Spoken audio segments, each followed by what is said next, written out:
Over the last 9 days, we have been learning about the greatest story of all time. God created everything in the world, and it was very good until people disobeyed God.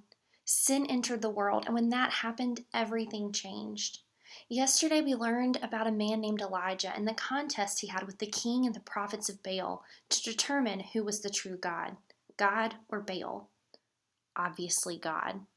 But the king in that story wasn't the first king. We need to rewind just a little bit. God brought the people to the land he had promised them long ago. These were a people who had been enslaved in Egypt, who had wandered in the wilderness for 40 years, but now they were a nation, the nation of Israel. And their first king was a man named Saul. He was the obvious choice to be king because he was strong and he was tall and he was brave. If you remember from yesterday, a prophet is someone who speaks to the people and gives them a message from God. Well, God used another prophet, his name was Samuel, to speak to Saul and to guide him. God would give Samuel a message and he would give the message to Saul and tell him what to do, and Saul would do it. When Samuel said, "Protect Israel and God's people from the Moabites," Saul listened. Saul protected the people. When Samuel said, "Protect Israel and God's people from the Edomites," Saul listened. Saul protected the people.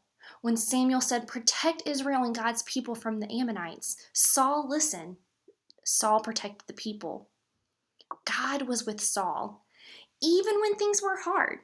Saul wasn't winning battles on his own. He was winning because God was with him.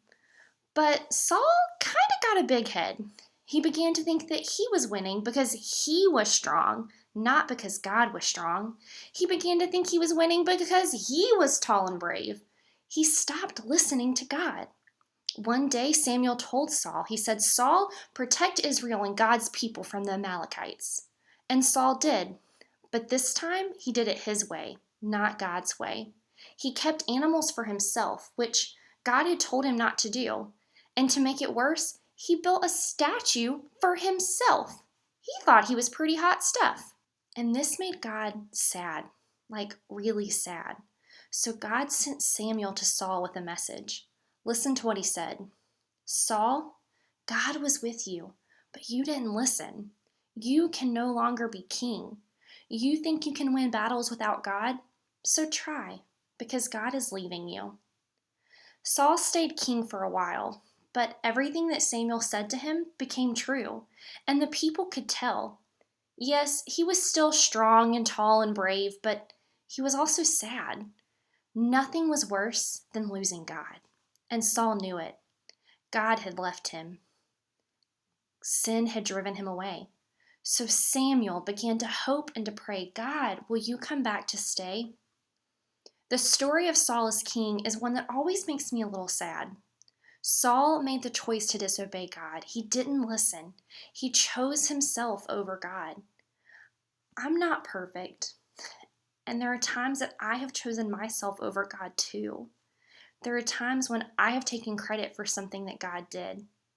Today, I want to end our video with a simple prayer, which is a little different than we've ended most of our videos. It's a prayer that I'm praying for me, but if you want, you can pray it along with me. If you've ever chosen yourself over God, and I think we all have, I invite you to pray it with me. God, I'm sorry for choosing myself over you. I don't always listen. I disobey, and I'm sorry. Help me to listen to you today, tomorrow, and forever. I want to choose you. I love you. Amen.